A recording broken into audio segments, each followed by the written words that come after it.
আম্মা জান আমিনা হুজুরের একটা কথা বলি, এই খুশবু যখন বিষয়টা এসেছে একটু বলে দিই, শুনে রেখে দেন, অসুবিধে হচ্ছে নাকি?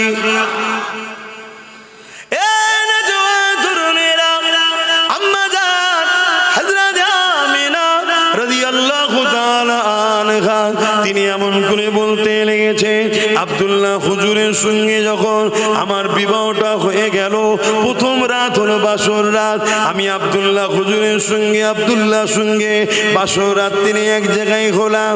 আব্দুল্লাহ পেশিনা থেকে নূরে মুহাম্মদ রাসূলুল্লাহ আমার পবিত্র রহিমে চলে এলো।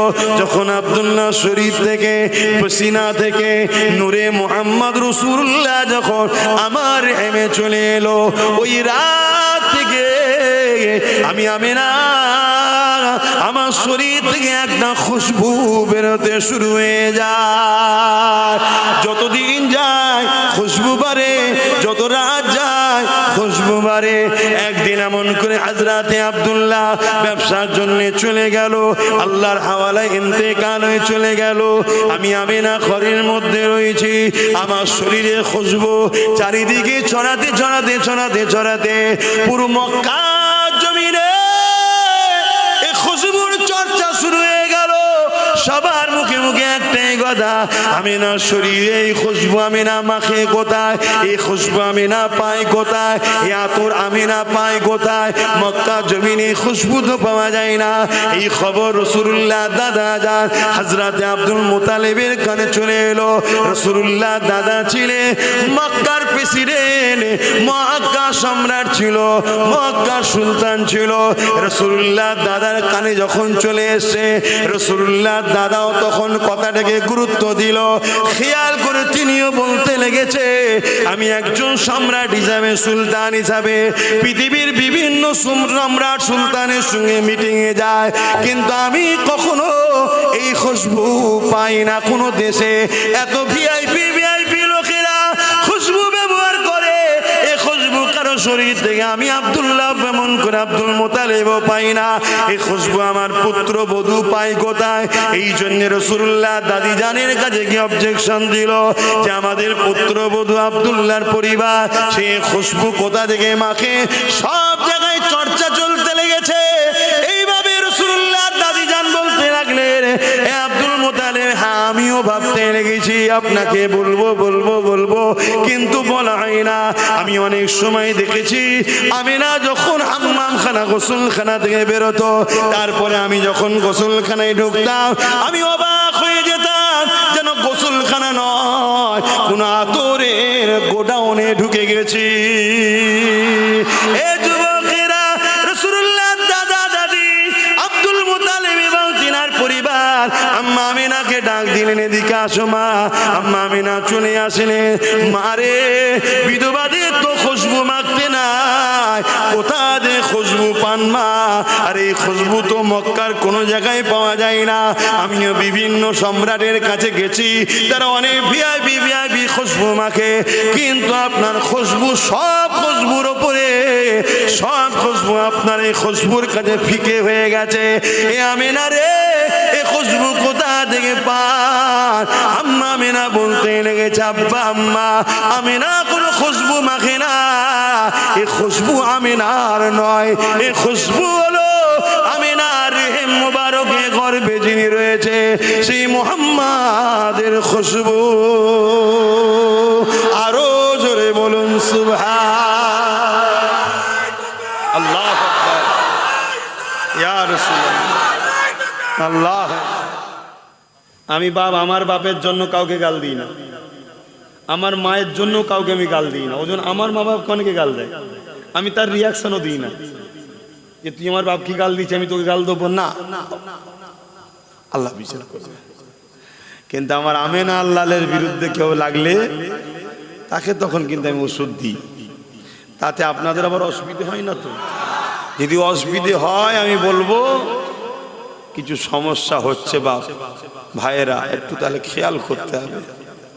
কেন আমরা নিজেদের জমি এক বেগদা চলে গেলে নিজের ভাইয়ের হুঁশ থাকে না, নিজের ভাই কি বাপ তুলে গাল দেবে, হুঁশ নেই তখন। আমার জমি চলে গেছে, রাস্তার ধারে এক কাঠার দাম 25-50 লাখ টাকা, ভাই একটা বেশি ঝেড়ে দিয়েছে, হুঁশ তখন নেই, কাঁচা বেঁধে মারপিট করতে করতে ভাইকেই গাল দিচ্ছে, বাপ তুলে মা তুলে। তখন প্রেস্টিজের কথা মনে থাকে না যে আমি কি করছি। আরে হুজুরের ব্যাপার যেখানে আসবে সেখানে আর নরম থাকা যায় না। আল্লাহর ব্যাপার যেখানে আসে ওখানে আর নরম থাকা যায় না। এই পৃথিবীতে এক ব্যক্তির সুনাম আজও পৃথিবীতে আছে, সবাই যাকে জানে, বড় নরম দিলের মানুষ, বড় নরম চরিত্রওয়ালা, সভ্যওয়ালা, নম্রওয়ালা ব্যক্তি, যার নাম হলো হযরতে আবু বকর সিদ্দিক। জোরে বলুন সুবহানাল্লাহ। আমার নবী পাক দিনের মেসেজ প্রচারের আগেও পুরো মক্কা জুড়ে আবু বকর সিদ্দিকের প্রশংসা ছিল। তখন তার সিদ্দিক ছিল না, শুধু আবু বকর ছিল, কিন্তু এটা প্রচার ছিল আবু বকর খুব ভালো ছেলে, আবু বকর খুব ভদ্র, আবু বকর খুব সভ্য, আবু বকর খুব নম্র, আবু বকর খুব ভালো ছেলে, সব ঝুট ঝামেলা মারপিট ফিতনা গালিগালাজে থাকে না। আর আমার নবী পাক সাল্লাল্লাহু আলাইহি ওয়াসাল্লামের হাতে হাত দিয়ে আরো ফেমাস তো অবশ্যই হয়েছে। কথা বুঝে আসছে না? নাই তো সেই জায়গায় একদিন এক অমুসলিম আল্লাহ নবীর কাছে একটা বিচার দিয়েছে। কি বিচার? আবু বকর আমাকে চড় মেরেছে। আল্লাহ নবীও আশ্চর্য হয়ে গেল যে আবু বকর মেরেছে। এটা উমারের কথা বললে না একটা যুক্তিসঙ্গত হতো। আবু বকরের কথা কি বলছো? বলছে হ্যাঁ আবু বকর মেরেছে। যারা আশপাশে ছিল সাহাবা ভাইরা তারাও অবাক হয়ে গেছে। আবু বকর ঠিক বলছো? হ্যাঁ আবু বকর চড় মেরেছে আমাকে। আল্লাহ নবী আবু বকরকে ডাক দিলেন। কেন? এত ভদ্র, এত নরম, এত আদর্শবান, এত নরম লেহজার মানুষ, সে চড় মেরেছে, এটা সবার কাছে একটা আশ্চর্যের বিষয়। আল্লাহ রসুলকে ডেকেছেন, আল্লাহ নবী আবু বকর সিদ্দিককে ডেকেছে। আবু বকর তোমার বিরুদ্ধে অভিযোগ দিচ্ছে তুমি নাকি চড় মেরেছো। হযরত আবু বকর সিদ্দিক বলছে জি হুজুর আমি মেরেছি। আল্লাহ নবী বলছে তুমি মেরেছো? হ্যাঁ হুজুর আমি ওকে চড় মেরেছি। কেন? ও আমার আল্লাহকে গাল দিয়েছে। বলুন সুবহানাল্লাহ। তাহলে যে মানুষটা, যে ব্যক্তিটা সম্বন্ধে শুনে সবাই অবাক হয়ে যাচ্ছে, সেই ব্যক্তিটা সর্ব জায়গায় নরম, সর্ব জায়গায় নরম লেহজা দেখিয়েছে, কিন্তু প্রমাণ করে দিয়েছে আল্লাহ রসুলের ব্যাপারে এলে তখন আর নরম থাকা যায় না। জোরে বলুন সুবহানাল্লাহ। এখানে নরম হওয়াটাও একটা বিপদের সংকেত দেয়। ইমাম মালিক হুজুর বলছে রসুলের ওপরে যদি কোনো আঘাত দেওয়া হয় আর তোমরা যদি চুপ থাকো, ও উম্মতের মরে যাওয়া দরকার, যে উম্মত প্রতিরোধ করবে না। কথা কিছু শুনছেন? জমি চলে গেছে চুপ থাকো, ইসলাম সবর করতে বলেছে। বাড়ি চলে গেছে সবর করো। হাত থেকে জীবনও যদি চলে যায় ধৈর্য ধরো। পরিবারকে বলেছে সবর করো। সবরকারীকে আল্লাহ বন্ধু বলেছে। জোরে বলুন সুবহানাল্লাহ। কিন্তু হুজুরের ব্যাপার, কোরআনের ব্যাপার, আল্লাহর ব্যাপার, ইসলামের ব্যাপার যখন আসবে তখন যদি তুমি বলো আচ্ছা সবর করো, ধৈর্য ধরো, এটা যেন একটা মুনাফিকের খসলত লাগে। কথা বুঝে আসছো তো নাকি? সব জায়গায় চুপ থাকা যায় না। হযরত আবু বকর সিদ্দিককে আল্লাহ নবী বললেন কেন মেরেছো? হুজুর আমার আল্লাহকে গাল দিয়েছে। আল্লাহ নবী বলছে তুমি আল্লাহকে গাল দিলে কেন? তুমি তোমার যাক পারছো করছো, আমার আল্লাহকে গাল দিলে কেন? তখন সে বলছে না হুজুর আমি আল্লাহকে গাল দিইনি, মিথ্যা কথা বলছে। হযরত আবু বকর সিদ্দিক বলছে না হুজুর আমি না হয় ওকে কেন মারবো, আমার আল্লাহকে গাল দিয়েছে। আল্লাহ নবী বলছে এ তো বলছে আবু বকর তো বলছে গাল দিয়েছে। ওই ইহুদি বেঈমান ও তো বড় চালাক, ও জিজ্ঞেস করছে হুজুর আমি যে গাল দিচ্ছি আবু বকরকে সাক্ষী দিতে বলেন। সাক্ষী তো কেউ ছিল না, দুজনই ছিল। হযরত আবু বকর সিদ্দিক আল্লাহ নবী বললেন সাক্ষী কই? হযরত আবু বকর সিদ্দিক মাথায় হাত খুললেন, বললেন হুজুর আমার সাক্ষী নেই। আর আমি আবু বকর সত্য বলছি, এর সব থেকে উত্তম আপনি ভালো জানেন, জোরে বলুন সুবহানাল্লাহ। কিন্তু বিচারের আসনে যিনি বসে থাকে তিনি তো তাকে তো তথ্য প্রমাণ সমান দিতে হবে না, না হয় মেসেজ খারাপ যাবে। আল্লাহ নবী বললে আবু বকর সবই বসছি কিন্তু প্রমাণ তো লাগবে, তুমি যে গাল দিয়েছিল বলছো প্রমাণ লাগবে। হযরত আবু বকর সিদ্দিক চুপ করে গেলেন, হুজুর আমার কাছে প্রমাণ নেই। আল্লাহ পাক জিবরাইলকে পাঠিয়ে দিলেন। হযরত জিবরাইল চলে আসলেন, এসে আল্লাহ নবীকে সালাম দিলেন। সালাম দিয়ে বলতে লাগলেন, ইয়া রাসূলুল্লাহ হাবিবাল্লাহ, আবু বকর যেটা বলছে সত্য বলছে, ও আল্লাহকে গালি দিয়েছে, এই জন্য আবু বকর ওকে মেরেছে। এর সাক্ষী আল্লাহ খোদ নিজে আবু বকরের পক্ষে।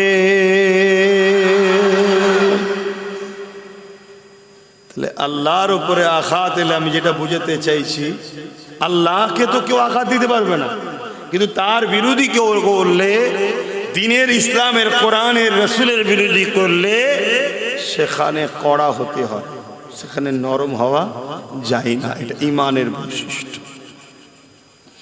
কেননা নবী আমার জানালেন, লা ইউমিনু আহাদুকুম হাত্তা আকুনা আহাব্বা ইলাইহি মিন ওয়ালিদিহি ওয়া ওয়ালাদিহি ওয়ান নাসি আজমাইন। ততক্ষণ পর্যন্ত তোমরা নিজেদেরকে ঈমানদার মনে করো না, যতক্ষণ পর্যন্ত তোমাদের দ্বন্দ্ব হলো জমি জায়গা, টাকা পয়সা, ঘর বাড়ি, এমনকি নিজের জানের থেকেও আল্লাহ রাসূলকে মুহাব্বত না করবে, ততক্ষণ পর্যন্ত তোমরা নিজেদেরকে ঈমানদার মনে করো না। অপর হাদিসে রাসূলুল্লাহ বলে দিলেন, লা ইউমিনু হাত্তা ইয়াকুনাল্লাহু ওয়া রাসূলুহু আহাব্বা ইলাইহি মিম্মা সিওয়াহুমা ওয়া মান আহাব্বা আবদাল্লাহ। ততক্ষণ পর্যন্ত তোমরা নিজেদেরকে ঈমানদার মনে করো না, যতক্ষণ পর্যন্ত তোমরা তোমাদের সব কিছু থেকে আল্লাহ ও রাসূলকে বেশি না মুহাব্বত করবে। আচ্ছা বলুন তো, বাপের দুটো ছেলে দাঁড়িয়ে আছে দুদিকে, আর পাড়ার একটা লোক বাপকে যদি গাল দেয় আর দুটো ছেলে যদি চুপ করে দেখে, এতে বাপ কি খুশি হবে ছেলের ওপরে? বাপ তো বলবে, হারা বাবা ওরা গাল দিচ্ছিল কিছু বললিনি কেন? তখন ছেলে যদি বলে যে আব্বা ও আপনাকে গাল দিচ্ছ তো কি হয়েছে, আপনি কি সেই কাজের কাজই? আব্বা কিন্তু তাও তো বলবে, তারপরেও তুই তো ছেলে হয়ে বলা দরকার ছিল, কি বলবেন না বলবেন না? তাহলে আমার আল্লাহর বিরুদ্ধে, রাসূলের বিরুদ্ধে কেউ যদি কিছু বলে, এতে আমার আল্লাহ ও রাসূলের কিছু যায় আসে না, কিন্তু তার ভালোবাসার বান্দা হিসাবে, তার ভালোবাসার উম্মত হিসাবে আমাদেরকে রিয়াকশন দেওয়া দরকার আছে না? না। আজ আমরা শুনছি আই লাভ মোহাম্মদ সাল্লাল্লাহু উত্তরপ্রদেশে কানপুরে লিখার জন্য উত্তরপ্রদেশের প্রশাসন তাকে বন্দী করেছে, কেস দিয়েছে, তাদের উপরে জুলুম করেছে। আরে আমি জানি আমার ধর্ম ওই ব্যানারের ধর্ম নয়, আমাদের ধর্ম ফটোর ধর্ম নয়, আমাদের ধর্ম মূর্তি ভাষ্যকারের ধর্ম নয়, আমাদের ধর্ম এখান থেকে বিশ্বাসের নাম হলো ঈমান। জোরে বলুন সুবহানাল্লাহ। কিন্তু একটা ছেলে ধরুন লিখেছে, এতে এত জ্বলন হচ্ছে কেন? এত জ্বলন কিসে? তুমি যতই চেষ্টা করো ব্যানারে লেখা বন্ধ করবে, আমাদের দিল থেকে আল্লাহ রাসূলের প্রেমকে মুছতে পারে না, আর কিয়ামত পর্যন্ত পারবে না। জোরে বলুন সুবহানাল্লাহ। এটা নতুন নয়, যুগে যুগে হয়েছে। আল্লাহ নবীর সাহাবাদের উপরে মক্কার আবু জিল উতবা সাহেবার অত্যাচার করেছে, সেই ধারাবাহিক ভাবে আজকে দিনও যারা জালিম স্বৈরাচারী রয়েছে তারাও মুহাম্মদ রসুলকে যারা ভালোবাসে তাদের উপরে জুলুম অত্যাচার করতে লেগেছে। এর কারণ একটা, আল্লাহ নবী আমাদেরকে অন্যায়ের বিরুদ্ধে লড়তে বলেছে, ন্যায়ের পক্ষে থাকতে বলেছে। এই জালিমদের বড় ভয় হয়, আমাদের দিল থেকে নবীকে না বার করতে পারলে, আমাদের দিল থেকে আল্লাহকে না বার করতে পারলে এরা আমাদেরকে কখনো মিটাতে পারবে না। এই জন্য এরা বারবার চেষ্টা করে। এ যুবকেরা ইতিহাসের পাতা সাক্ষী দেয়, আল্লাহ নবীর সাহাবী হযরতে খুবাইব রাদিয়াল্লাহু তাআলা তিনাকে এমন করে খ্রিস্টান রাজারা বন্দী করে নিয়ে গিয়ে তিনার সাথীদের করে হযরতে খুবাইব হুজুরের সামনে এক এক করে কতল করে শহীদ করে দিয়েছে। আর হযরতে খুবাইবকে বারবার বলতে লেগেছে, এ খুবাইব, আল্লাহকে ছেড়ে দাও, মুহাম্মদ রাসূলকে ছেড়ে দাও, নাই তোমাকে শহীদ করে দেওয়া হবে।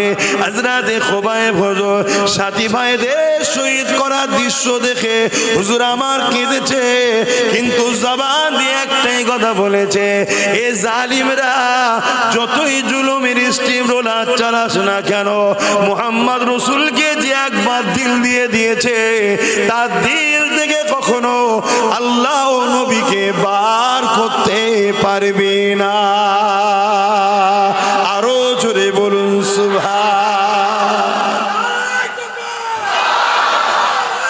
আল্লাহ। এটা সত্য না মিথ্যা? তাই আজ ইসলামের দুশমনরা নতুন ফোন দিয়ে এঁটেছে কি, আমাদেরকে খাদ্যর মাধ্যম দিয়ে আমাদের দিল ইমানকে দুর্বল করছে। খাদ্যের মাধ্যম দিয়ে হারাম খাদ্য আমাদেরকে খাওয়ানো হচ্ছে, বিভিন্ন অ্যাঙ্গেলে বিভিন্ন ভাবে আমাদেরকে হারাম খাদ্য খাইয়ে দেওয়া হচ্ছে। এখন এই বিষয়গুলো আমার জাতিকে সজাগ করানো দরকার আছে না? কিন্তু সজাগ যখনই করতে যাব আমার সঙ্গে টক্কর হয়ে যাচ্ছে জালিম শাসকদের। কেন আজকের দিনে বুকে হাত দিয়ে বলুন, আমার দেশে কেন্দ্রে যে সরকার আছে সে ইসলামের পক্ষে না বিরুদ্ধে? এটা সত্য না মিথ্যা? তাহলে আজ যখন আমি তারা কিভাবে আমাদেরকে মিটাতে চাইছে, আমাদের যুব সমাজ, আমাদের বুনেদের ঘরে আমাদেরকে কিভাবে অ্যাটাক করছে, কোন পথ দিয়ে তারা আমাদেরকে দুর্বল বানাচ্ছে, এটা যখনই বলতে যাব তাহলে তাদের সঙ্গে আমার টক্কর হবে তো। কিন্তু এই টক্করে যদি আমার কওমের লোকই আমাকে ভুল বোঝে, কওমের লোকই যদি আমায় খারাপ বোঝে, তাহলে দুঃখ রাখবো কোথায়? কিন্তু কওমের কথা তো ভাবতে গেলে হবে না। কওমের 4টে লোক 5টা লোক নিয়ে তার কওম নয়, ঠিক না বে ঠিক গো? নতুন প্রজন্ম উঠছে, এদের কথাও ভাবা দরকার আছে না? না তাহলে আমাকে তো হক কথা বলতে লাগবে না কি গো? ভাইরা, নওজওয়ানেরা, তরুণেরা, এ নবী পাকের প্রেমিকেরা, খুব সাবধান হয়ে যাও। গুনাহ 100-র মধ্যে 70 ভাগ হলো এই মুখের দ্বারা হয়ে থাকে। 100টা গুনার মধ্যে 70 ভাগ এই মুখের দ্বারা হয়ে থাকে। 100 ভাগের মধ্যে এই মুখ যে সামলাতে পেরেছে সে বহুত কিছু করে ফেলেছে।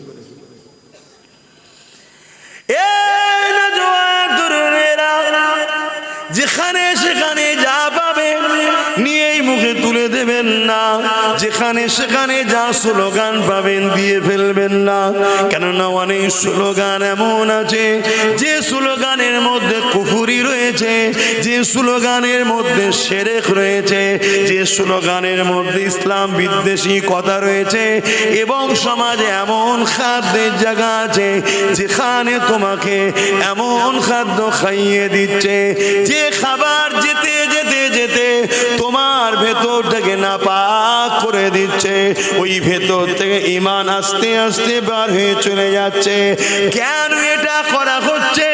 ইসলামের দুশমনেরা তারা যুগে যুগে ইতিহাস পড়ে দেখেছে বেলালকে যত মারে তত নবীর প্রেম বাড়ে, খাব্বাবকে যত মারে তত নবীর প্রেম বাড়ে, খোবাইবকে যত মারে নবীর প্রেম বাড়ে।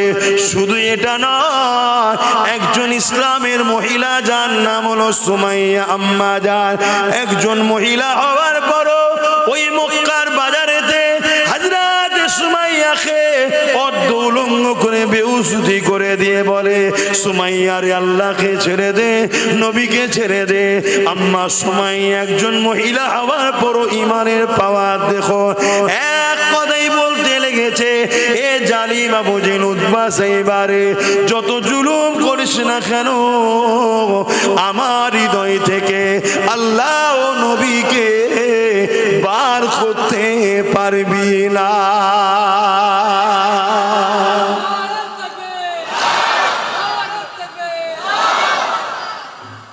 ভাই আমার এমনি আধ ঘন্টা গাড়ি লেটে ঢুকেছে, কথা বুঝে আসছে, রোজ রাত হয়ে যাচ্ছে ঘরে যেতে।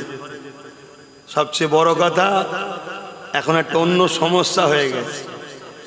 আমার বেটা আমাকে না পেলে সে বাইরে বেরোতে পারে না, তার মিজাজ সবসময় খাটা চুন হয়ে থাকছে, কথা বুঝে আসছে। আর সকাল সকাল বেরিয়ে চলে আসতে হচ্ছে, তাকে সময় দিতে পারছি না, তো কথা বলে তাকে সময় দিতে পারছি না, তার মিজাজ সবসময় বোম হয়ে যাচ্ছে। একেও তো টুলে ঘোরাতে হবে। আর আমাদের পরিবারের মেয়েরা তো বাইরে বেরোয় না, কথা বুঝে আসছে তো নাকি? এখানে অনেক মা বোন আছে আমার জানা নাই, এই গ্রামের অনেক মা বোন যায়, আমার আম্মাকে কখনো দেখেছে কি আমি জানি না, কথা বুঝে আসছে। সরে আসেন, সরে আসেন, চেপে চেপে আসেন, চেপে চেপে আসেন। জায়গাটা বড় ছোট, এই জায়গায় আমি অনেকবার জলসায় এসেছি, মনে হয় ওখানে স্টেজ হয়েছিল তখন এসেছি, এখানে স্টেজও এসেছি, সব জায়গায়। দরুদ শরীফ আল্লাহুম্মা সাল্লি আলা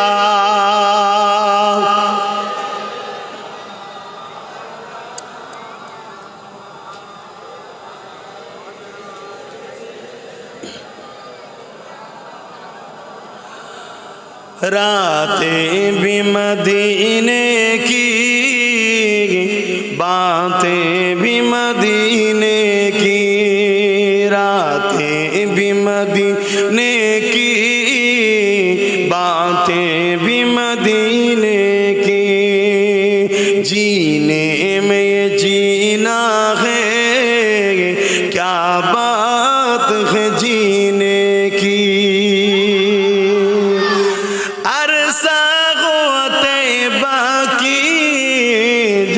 गलियों से गुजरे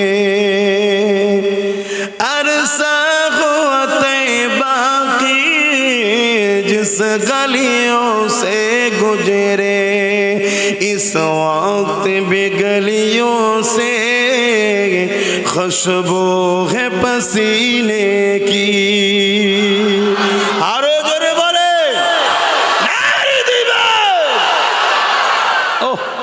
আমার নবী কবে মক্কা মদিনার যেসব গলি দিয়ে ঘুরেছে, আজও সেই গলি দিয়ে গেলে আমার নবীর পাসিনার খুশবু পাওয়া যায়। জোরে বলি, আমি গল্প বলছি না, আমি গল্প বলছি না। আজকে যাদের শরীর থেকে মাফ করবেন, ভাষা আমার একটু খারাপ, আমি লোকটাই খারাপ তো, তবে আমি আবার বলছি, আমার মা বাপের জন্য লড়াই করিনি আমি। হ্যাঁ, আপনারা সব জানেন আমার অভাবকে গাল দেয়, ঠিক তো নাকি? এমন কাছে কাছে গাল দেয় যে কোনো ভাষাই বলার নয়। আর যখন যারা গাল দেয় তখন আমার মা কাবা তওয়াব করে, তখন মাকে গাল খেতে হয়। শুধু একটাই কারণ, আমি হকের পক্ষে কথা বলছি। তাই আল্লাহর বান্দাদেরকে বাঁচাবার, নবীর উম্মতদের বাঁচাবার, পাশাপাশি অন্য ধর্মের হলো গরিবদের বাঁচাবার, ইনসাফের কথা, মানবতার কথা, ন্যায়ের কথা, সত্যের কথা, ক্ষুধার্ত মানুষকে খানা দিবার কথা বলি বলে আজ আমাকে গাল খেতে হচ্ছে। অসুবিধা নেই, শুনছেন তো? জবানের বিচার আল্লাহ করবে, কিন্তু আমি কখনো কারো হয়ে প্রতিবাদ করি না, আমি যেটা বলতে চাইছি। কিন্তু আমার হুজুরের হয়ে আমি প্রতিবাদ করি, তাতে একটু ভাষা একটু করাও হয়, কি হয় না? হয়। আবার কিছু এখন বেরিয়েছে বাবা, তাদের আবার বড় প্রেস্টিজে লাগে। তারা বলে এত তার ভাষার একটু মার্জনা রাখা দরকার। ভাষার মার্জনার কথা খুব মনে পড়ছে। শোনেন, হযরত ওমর ফারুক রাদিয়াল্লাহু তাআলা বদরের লড়াইয়ের পর মদিনা শরীফে বসে আছে, আর এইদিকে মক্কা থেকে এক দুশমনে রাসূল, তার বাচ্চা বন্দী ছিল, দেখতে যাওয়ার বাহানায় অর্থ হুজুরকে শহীদ করতেই যাচ্ছিলাম, অত বড় তো যাচ্ছে না। মদিনায় এসে হাজির হয়েছে, হযরত ওমর ফারুক দেখতে পেয়ে গেছে। হযরত ওমর ফারুক বলছে, ধর কুকুরটাকে ধর। কি বলছে? ধর কুকুরটাকে ধর। গিয়ে তার সব সমেত ধরেছে, ধরে বলছে, তুই এখানে কি করতে এসেছিস? শুনছেন না? শোনেন, আরে হুজুরের বেলাতে যে আঘাত দেয় সে তো চতুষ্পদ জন্তুর থেকেও নিকৃষ্ট। একটা সোরকে কখনো আপন আপন করে কথা বলতে হয় নাকি? তো সোরের থেকেও নিকৃষ্ট যে আমার হুজুরের ব্যাপারে আঘাত দেয়। এটা মাথার মধ্যে ঢুকিয়ে নাও। তুমি তার দাড়িতে ফেসে যাওনি, তার টুপিতে ফেসে যাওনি, তার জুব্বাতে ফেসে যাওনি, তার নামাজ দেখে ফেসে যাওনি, তার কোরআন তেলাওয়াত দেখে ফেসে যাওনি, সে বড় মুফতি বলে ফেসে যাওনি, সে বড় আল্লামা বলে ফেসে যাওনি। সেইটা আমার নবীর শানে গুস্তাখি করে। তুমি জেনে রেখে দিও, কোরআন বলছে এ লুৎফায়ে হারাম, এ যারো সন্তান চতুষ্পদ জন্তু সোরের থেকেও নিকৃষ্ট। কথা মাথায় ঢুকছে না? ঢোকে না? এসব কথা আবার বললে বলে ধর্ম স্থানে বসে এত কড়া কড়া কথা বলে ইসলামকে কলঙ্কিত করছে। শুনছেন না? তার মানে কি? এগুলো ওই ক্যাটাগরির 2 নম্বর। কাল এদেরকে গাল খেতে হবে। এখন থেকে মা মজলিস ঠিক করছে, সব বলা ঠিক নয়, এইসব বলা ঠিক নয়। এত কড়া কথা বলার কি দরকার? কেন জানছে কালকে আমিও তো বাজারে বেরোবো। কেন আমার ওপরের মালিক বলবে, দুনিয়ার প্রভু বলবে কতদিন নুকিয়ে নুকিয়ে ঘর সংসার হবে, কতদিন নুকিয়ে নুকিয়ে হবে। এবার একটু প্রকাশ্য সমাজে আমাকে দেখাও যে এটা আমার লোক। কি চাপ দেবে না দেবে না? কথা বলেন। তা দেখছে তো আমাকে তো কালকে নাবতে হতে পারে। এখন যা খেয়ে ফেলেছি, না নাবলেও পিছন থেকে সব যদি ফাঁস করে দেয় সেও বিপদ।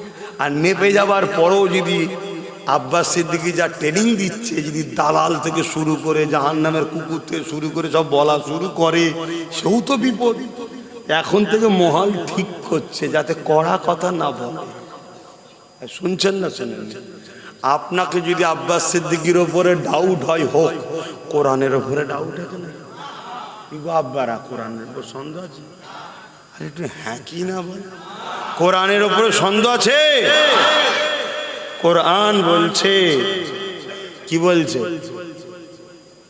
উলাইকা কাল আনআম, উলাইকা কাল আনআম। আল্লাহ বলছে এক শ্রেণীর মানুষ আছে যারা চতুষ্পদ জন্তুর ন্যায়। চতুষ্পদ জন্তু কাদেরকে বলে? যাদের 4টে পা, তাই তো নাকি? যাদের 4টে পা, তো তাদেরকে কি বলা হয়? চতুষ্পদ জন্তু। আল্লাহ বলছে এক শ্রেণীর মানুষ আছে যারা চতুষ্পদ জন্তুর ন্যায়। আমার অসুবিধা হচ্ছে, এগুলো তো জানাতে হবে। কেন আপনি যদি চতুষ্পদ জন্তুর মতো হয়ে থাকেন, আপনি কি জাহান্নামে যেতে ভালো লাগে আপনাকে? তাহলে আপনি যদি ভুল রাস্তা থেকে পরিবর্তন হওয়া দরকার আছে না? না, তাহলে আপনাকে তো জানাতে হবে চতুষ্পদ জন্তু কাদেরকে আল্লাহ বলছে চতুষ্পদ জন্তুর ন্যায়। তারপরে আল্লাহ বলছে বালহুম আদাল, বরং চতুষ্পদ জন্তুর থেকেও নিকৃষ্ট। কারা? একদল মানুষ। কারা? একদল মানুষ। তারা কারা? আল্লাহ কোরআনে জানাচ্ছে, যারা কান থাকতে সত্য কথা শোনে না, যারা চোখ থাকতে সত্য দেখে না, যারা হাত থাকতে হকের পক্ষে কাজ করে না, যারা পা থাকতে হকের রাস্তায় চলে না, যারা জবান থাকতে হক কথা বলে না, এরা হলো চতুষ্পদ জন্তুর থেকেও নিকৃষ্ট। এই আমার দাদু বলছে, জবানার মুজাদ্দেদ বলছে, আমার আব্বা বলেছে নাকি? সংস্রষ্টা আল্লাহ বলছে। প্রেস্টিজে লাগছে? কি গো বলবেন? প্রেস্টিজে লাগছে? তোমাদের এই পাশে কিছু দূরে মধ্যম গ্রামে আমার তিলক তোমার বোনটাকে ভুলে গেছো নাকি? সে হতে পারে অন্য ধর্মের মেয়ে, মায়ের জাত, তার উপরে যেভাবে হসপিটালে অত্যাচার করা হয়েছে, বলো যারাই অত্যাচার করেছে এদের ঘরে চতুষ্পদ জানোয়ারের থেকে নিকৃষ্ট বলাটা কি ভাষা খারাপ হবে? জোরে বলো। এইটাই তো কথা। আর যে এই পৃথিবীতে রেপকে রুকেছে সেই মোহাম্মদ রসুলের উপরে যে আঘাত দেয় তাকে কি বলা যাবে? কথা মাথায় শুনছেন না? রোকেন শরিয়াতকে বোঝো। আমরা নিজেরা পাড়ায় মামাসি তুলে, বাপ তুলে, গোষ্ঠী তুলে গাল দিই নিজেদের স্বার্থে। ওটা অন্যায়, ওটা হারাম। তখন মনে থাকে না যে আমরা কি করছি। কথা বুঝছেন না? বোঝেন না? যারা এখন আমার বিরুদ্ধে কথা বলছে, একটা সময় ক্যাসেট খুললে দেখা যাবে এমন এমন ভাষা মাইকে বসে বলেছে যে কোনো বাপ বেটা একসাথে বসে শুনলে একে অপরের মুখে দেখে মুখে লজ্জা ঘুরিয়ে দেবে। আচ্ছা আমি কি বলেছি? আমি বলেছি আমার হুজুরে যারা বিরোধী করবে তারা মানবরূপী পশু, তারা জাহান্নামের কুকুর। কোরআনের ভাষায় তারা নুতফায়ে হারাম, অবৈধ সন্তান। আল্লাহ বলছে কোরআনে, আল্লাহ কোরআনে বলছে। তাহলে আমার কথা তো নয়, মুখটা তো আমার। এটা বলতে সমস্যা কোথায়? তো চলে আসেন, আমি যে কথা বলছিলাম, কোন কথা বলতে গিয়ে দিক চলে গেলাম? হ্যাঁ, কোন কথা বলছিলাম?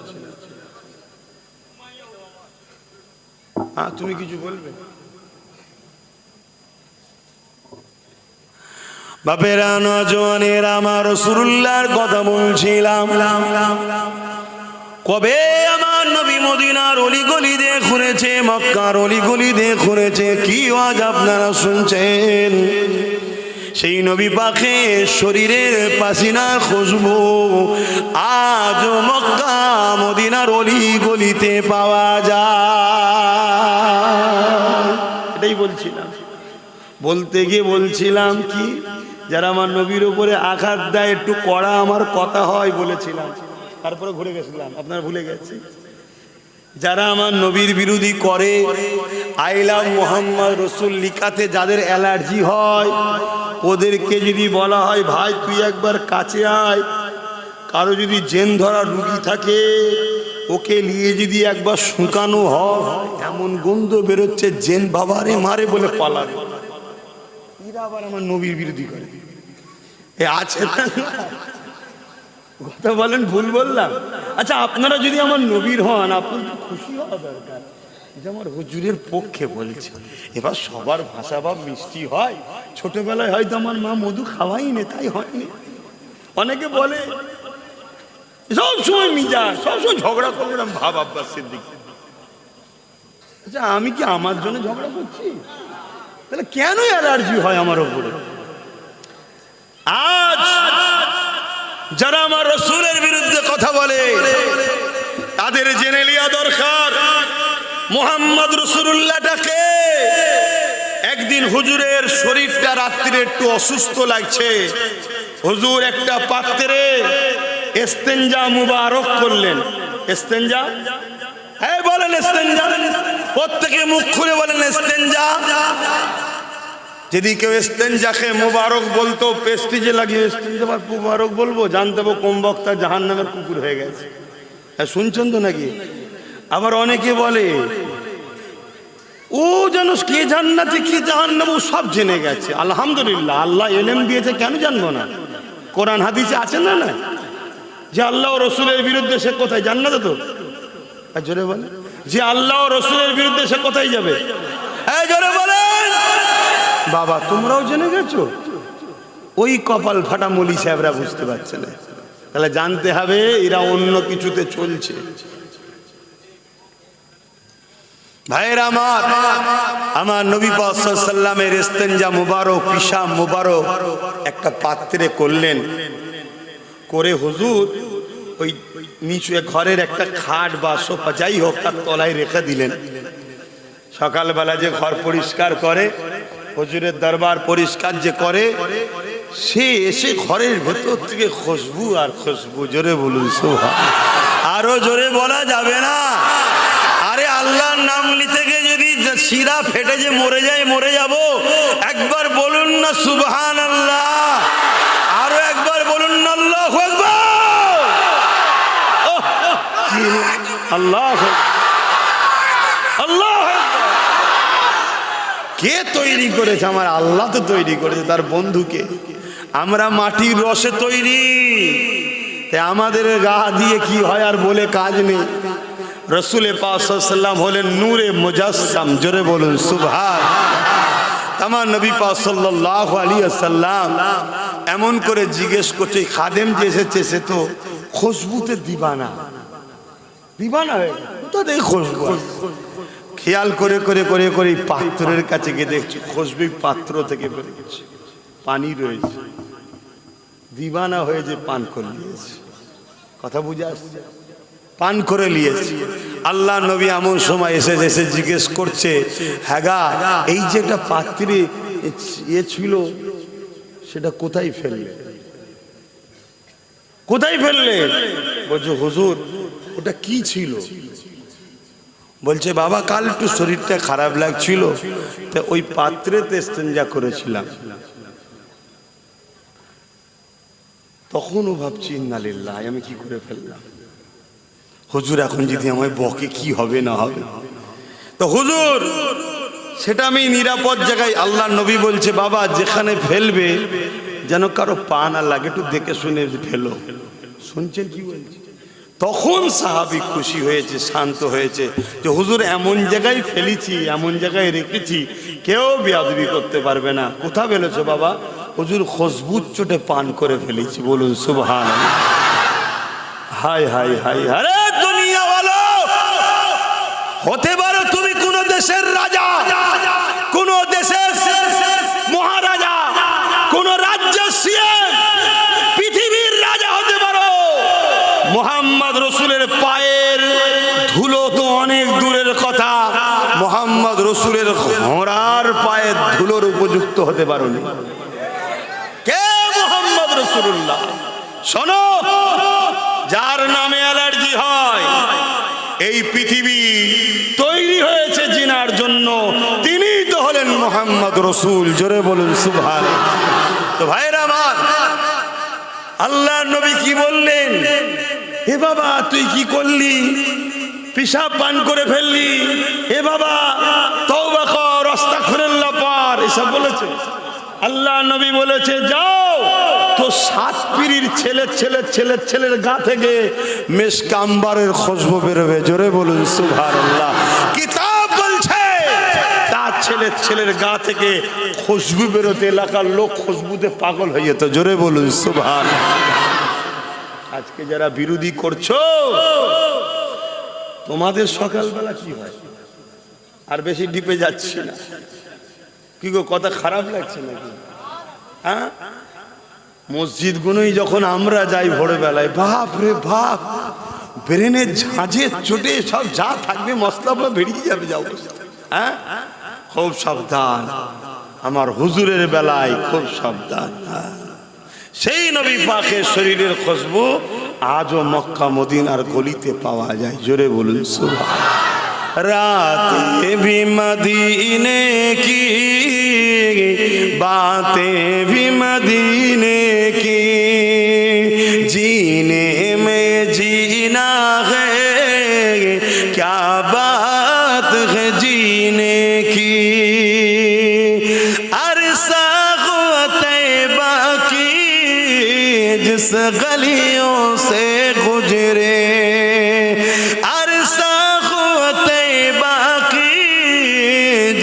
गलियों से गुजरे, इस वक्त भी गलियों से खुशबू है पसीने की।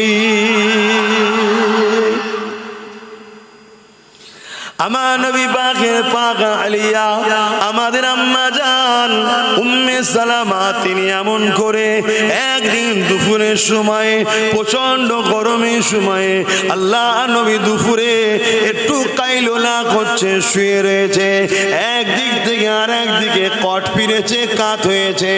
আম্মা জান একটা পাত্র নিয়ে এসে আমার নবী পাকের শরীর থেকে যে ঘাম বেরোচ্ছে, পাসিনা বেরোচ্ছে, ওই খাম পাসিনাগুলোকে এইভাবে হাতে করে টেনে টেনে ওই পাত্রে নিতে লেগেছে। আল্লাহ নবী বললেন, কি করছেন আপনি? ওই সময় আমার নবী পাকে বকে ওই পাক আলিয়া বলতে লেগেছে, ইয়া রাসূলুল্লাহ হাবিবাল্লাহ, গরিবের ঘরে ছেলেরা যখন কোনো বিবাহতে যায়, বিয়েতে যায়, তাদের আতর কেনার, খুশবু কেনার অর্থ থাকে না। ইয়া রাসূলুল্লাহ হাবিবাল্লাহ, আপনার এই পাসিনা পাত্রে করে ভরে তাদেরকে দে। এটা যখন তারা মেয়েকে কোনো অনুষ্ঠানে যায়, সবাই বলতে লাগে, এ খুশবু তোমরা পেলে কোথা থেকে? আরো জোরে বলুন সুবহান। কি গো, কারো মাথায় ঢুকছে না তো যে হুজুরের ঘামের কথা শুনে আমি কি করব? কথা ঢুকছে না কারো মাথায়? যদি ঢোকে জানতে হবে তোমার মাথায় ইবলিস ঢুকেছে, এজন্য এটা কুড়ে কুড়ে খাচ্ছে। এখানে নবী পাকের ঘামের তারিফ শুধু হচ্ছে না, এখানে আল্লাহর পাওয়ারের কথা আলোচনা হচ্ছে। কেন নবীকে এই শানটা বানিয়েছে কে? এই ক্ষমতাটা তাহলে কার? নবীন না আল্লাহ? হ্যাঁ, যে দুনিয়ায় সবার গা দিয়ে পাসিনা বেরোয়, আজীব জায়গা। মানুষ কত কি ইস্তেমাল করছে, যত ইস্তেমাল করছে তত ফেঁসেও যাচ্ছে অনেকে, আবার কি দুদিন পরে সেটাও কাজ হচ্ছে না। কিন্তু আমার নবী পাক সাল্লাল্লাহু আলাইহি ওয়াসাল্লাম, কুরবান যাক, তেনার শরীরের পাসিনা থেকে এত খুশবু বেরোতো।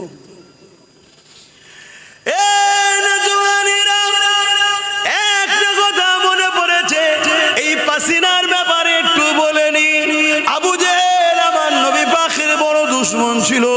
সে আইন করে দিয়েছিল, মুহাম্মদ রাসূলুল্লাহর কাছে যে যাবে তাকে মৃত্যুদণ্ড দেওয়া হবে। আজ যেমন আবু জেহেলের চালারা বলছে, মুহাম্মদ রাসূলের গোলাম আব্বাসের কাছে যে যাবে তার ঘর আটকে দেওয়া হবে। কি গো বলছো না? এটা সব আবু জেহেলের চালা, এদের কষ্ট হয়। আল্লাহ নবী, নূর নবী, দয়া নবী, নূর নবীর বিরুদ্ধে ছিল আবু জেহেল। আইন করে দিল যে মুহাম্মদ রাসূলুল্লাহর কাছে যাবে তাকে মৃত্যুদণ্ড দেওয়া হবে। এই যুবকেরা, এই আইন এলান হয়ে গেল। একদিন আমার রাসূলুল্লাহ রাস্তার এক প্রান্ত দিয়ে আসছে, অপর প্রান্ত থেকে আবু জেহেলের ছেলে ইকরামা যাচ্ছে। যখনই সামনাসামনি হয়ে গেছে, ইকরামা আমার রাসূলুল্লাহকে দেখে আর থাকতে পারে না। ছুটে গিয়ে ঈদের সময় যেমন আমরা নামাজ বা দেখে অপরে বুকে বুকে কুলোকুলি করি, ইকরামা আমার রাসূলুল্লাহকে জড়িয়ে ধরে কুলোকুলি করতে লেগেছে। এই মেসেজটা আবু জেহেলের কাছে চলে এলো। আবু জেহেল রাগান্বিত হয়ে গেল।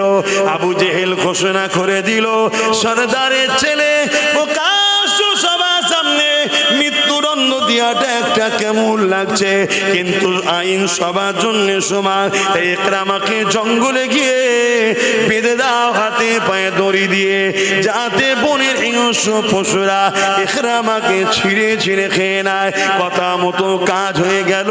ইকরামাকে জঙ্গলে নিয়ে যে বেঁধে দেওয়া হলো। ইকরামাকে বেঁধে দিয়ে সবাই চলে এলো। এদিক থেকে জঙ্গলের ভেতর দিয়ে বিভিন্ন হিংস্র পশুরা আসতে লেগেছে, একের পর এক চতুর্দিক দিয়ে আসতে লেগেছে। এ যুবকেরা কিন্তু ইকরামা অবাক হয়ে দেখে পশুগুলো আসে, কিন্তু কাছে আসে না।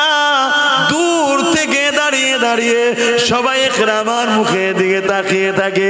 আরে নবীর গোলাম, 1450-1500 বছর পর নবীর কথা বলার জন্য যদি এতগুলো মানুষ আমার মুখের দিকে তাকিয়ে থাকতে পারে, যে ইকরামা নবীকে জড়িয়ে ধরেছে, তার মুখের দিকে তো কায়নাত তাকিয়ে থাকবে। কি থাকবে না থাকবে? আমার দিকে তাকিয়েছে কেন? আমার থেকে আপনাদেরকে দেখতে অনেক সুন্দর, আমার দিকে তাও তাকিয়ে আছে কেন? না হুজুরের কথা বলছে। তাহলে এই তাকানোটা আমার কৃতিত্ব নয়, হুজুরের বলছি তাই। এই ঠিক বলছি তো না? এখানে এমনও ছেলে বসে আছে যারা জলসাতেই বসেন, কথা বুঝে আসছে না? তাও দেখো মুখের দিকে কি জন্যে? হুজুরের কথা বলছি। তাহলে সম্মানটা কার জন্য? আর জোরে বলুন হুজুরের জন্যে। কার জন্যে? হুজুরের জন্যে। আর হুজুরকে যে যত ভালোবাসবে তার সম্মান আল্লাহ তত বাড়িয়ে দেবে। বলুন সুবহানাল্লাহ। ভাইরা আমার, একরামা দেখছো সব এসে গোল করে ঘিরে বসে আছে, আমার মুখের দিক থেকে কেউ খাচ্ছে না। একরামা তার জবানে আরবি ভাষাতে এমন করে বলতে লেগেছে, খাচ্ছ না কেন তোমরা, আমাকে আগে আসো, আমার মতো হতভাগ্য আর কে আছে? আমি মুহাম্মদ রাসূলুল্লাহকে একটু জড়িয়ে ধরেছিলাম বলে আমার বাবা মাকে মৃত্যুদণ্ড দিয়েছে। একরামা তখন কিন্তু কলেমা পড়েনি, মন দিয়ে শুনবে। একরামা তখন ইসলাম আনেনে, ঈমান আনেনে, কলেমা পড়েনি। তখন সে বাপের দলেতেই ছিল, শুধু একটা কাজ করেছিল, আমার নবীর সুন্দর চেহারা দেখে, অদ্দুহাকে দেখে, চেহারায় অদ্দুহা, চেহারায় আনোয়ারকে দেখে থাকতে না পেরে জড়িয়ে ধরে ফেলেছিল। এই যুবকেরা ওই সময় একরামা বলতে লেগেছে, তোমরা কেন আমাকে খাচ্ছ না, গিয়েছি আমাকে খেয়ে না। ওই সময় সে ওই পশুদের মধ্যে থেকে জঙ্গলের এক হিংস্র পশু সবার ভিড় ঠেলে আগিয়ে এসে বলে, তার ভাষাটাও মানুষের মতো বার করতে লেগেছে, আরবিতে বেরোতে লেগেছে, একরামা অবশ্যই খেয়ে নিতাম তোমাকে, কিন্তু তোমাকে খেতে আমরা পারবো না। মানুষের গোশত বড় সুস্বাদু লাগে, আমাদের খেয়ে নিতা, কিন্তু তোমাকে খেতে পারবো না। এই জন্যে পারবো না, কেননা তোমার শরীর থেকে আখিরি নবীর খুশবু বেরোচ্ছে। আরো জোরে বলুন সুবহান।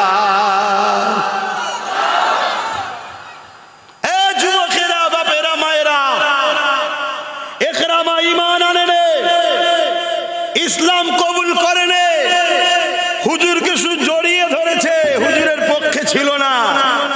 তাতে জঙ্গলের অবেলা হিংস্র পশুদের হৃদয়ে আল্লাহ যদি একরামাকে খাওয়া হারাম করে দেয়, খাবি না, আমার বন্ধুকে জড়িয়ে ধরেছে। এবং সেই অবেলা পশুর জবান দিয়েও আল্লাহ মানুষের ন্যায় কথা বার করাচ্ছে, পারে না? পারে না?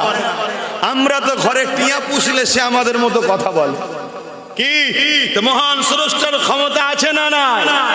সেই একরামা কলেমা না থাকা অবস্থা তো রাসূলকে যদি মহব্বতের সাথে জড়িয়ে নেওয়ার দরুন তার যদি জঙ্গলে হিংস্র পশুরা খাই না বলে, আমি আব্বাস সিদ্দিকী আপনাদের জিজ্ঞাসা করি, যদি আমাদের দিলে সাচ্চা নবীর প্রেম ও মহব্বত আদর থাকে, কিয়ামতের দিন আল্লাহ জাহান্নামকেও বলে দেবে, এদের দিলে আমার হাবিব আছে, এদেরকে পোড়াবি না। জোরে বলুন সুবহান।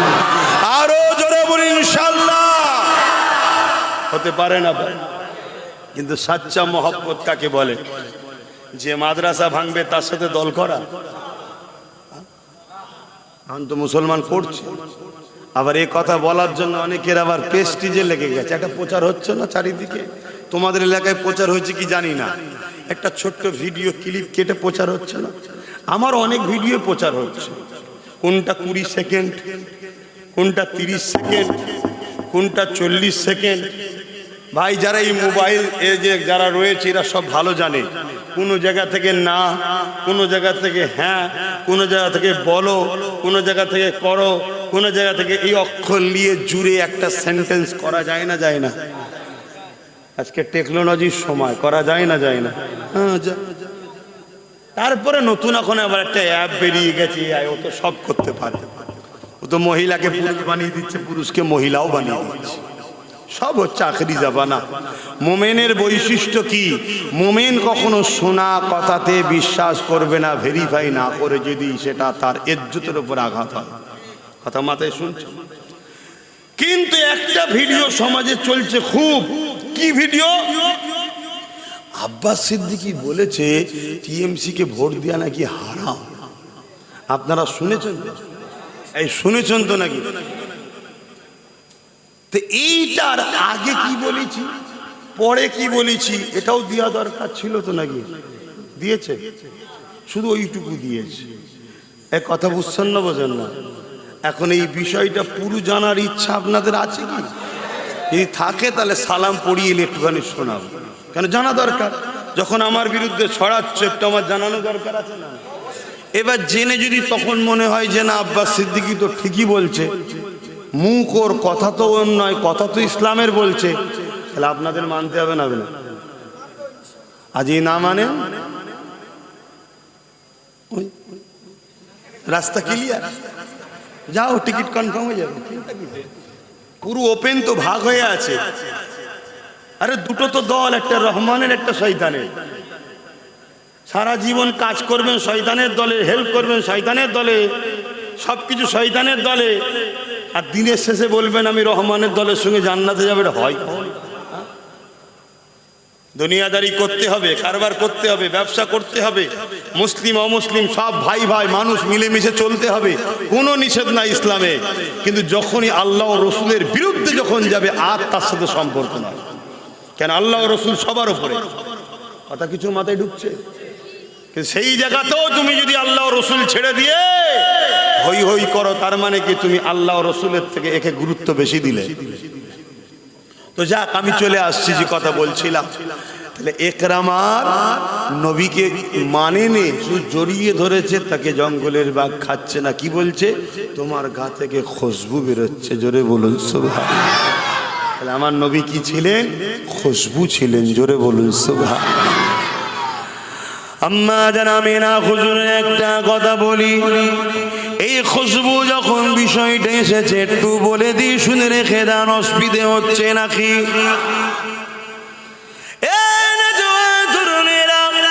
আম্মা জান হযরত আমিনা রাদিয়াল্লাহু তাআলা আনহা তিনি এমন করে বলতে লেগেছে, আব্দুল্লাহ হুজুরের সঙ্গে যখন আমার বিবাহটা হয়ে গেল, প্রথম রাত হলো বাসর রাত, আমি আব্দুল্লাহ হুজুরের সঙ্গে বাসর রাত তিনি এক জায়গায় হলাম। আব্দুল্লাহ পেশিনা থেকে নূরে মুহাম্মদ রাসূলুল্লাহ আমার পবিত্র রহিমে চলে এলো। যখন আব্দুল্লাহ শরীফ থেকে পেশিনা থেকে নূরে মুহাম্মদ রাসূলুল্লাহ যখন আমার রহিমে চলে এলো, ওই রাত থেকে আমি আমিনা আমার শরীর থেকে একটা খুশবু বেরোতে শুরু হয়ে যায়। যতদিন যায় খুশবু বাড়ে, যত রাত যায় খুশবু বাড়ে। একদিন এমন করে হযরতে আব্দুল্লাহ ব্যবসার জন্য চলে গেল, আল্লাহর হাওয়ালায় ইন্তেকাল হয়ে চলে গেল।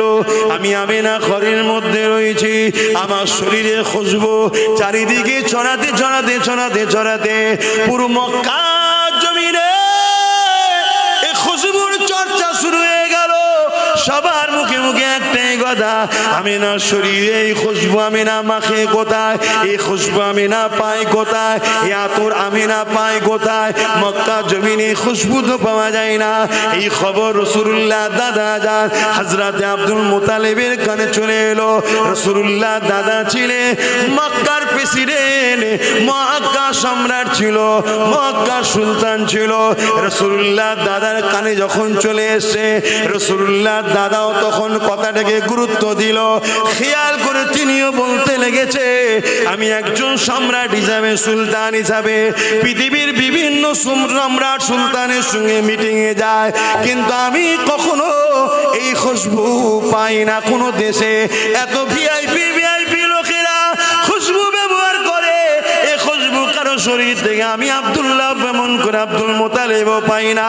এই খুশবু আমার পুত্র বধূ পাই কোথায়? এই জন্য রাসূলুল্লাহ দাদি জানের কাছে কি অবজেকশন দিল যে আমাদের পুত্র বধূ আব্দুল্লাহর পরিবার সেই খুশবু কোথা থেকে মাখে। সব জায়গায় চর্চা চলতে লেগেছে। এইভাবে রাসূলুল্লাহ দাদি জান বলতে লাগলেন, এ আব্দুল মুতালিব, হ্যাঁ আমিও ভাবতে লেগেছি আপনাকে বলবো, কিন্তু বলা হয় না।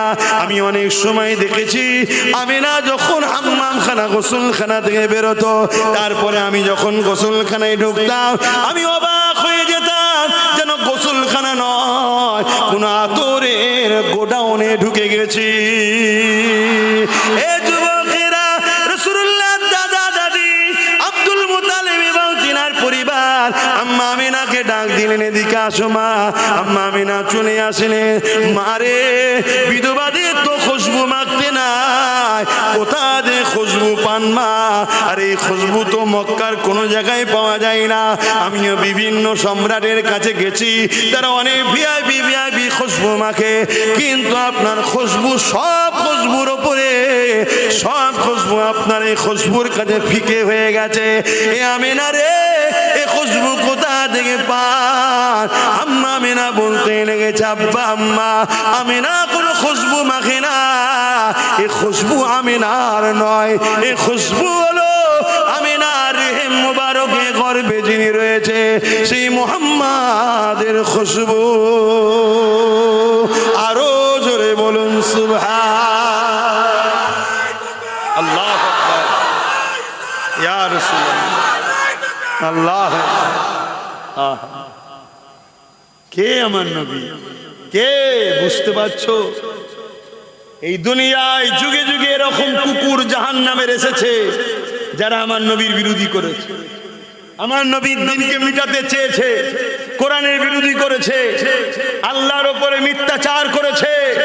যেমন কদিন আগে তোমাদের উত্তর 24 পরগনা দত্তপুকুর ভাটপাড়ার এক মানবরূপী পশু জাহান্নামের কুকুরের আবির্ভাব হয়েছে, যে বলছে ইসলামে নাকি রেপ করা পাপ না, অথচ জানে না ওদেরই দলের অনেক নেতারা রেপ কেসের আসামি হয়ে বসে আছে। শুনছেন তো নাকি? ওদেরই দলের যেখানে ক্ষমতা চলছে সেই মণিপুরে বড় বড় তার মধ্যযুগীয় কাজ কারবার হচ্ছে।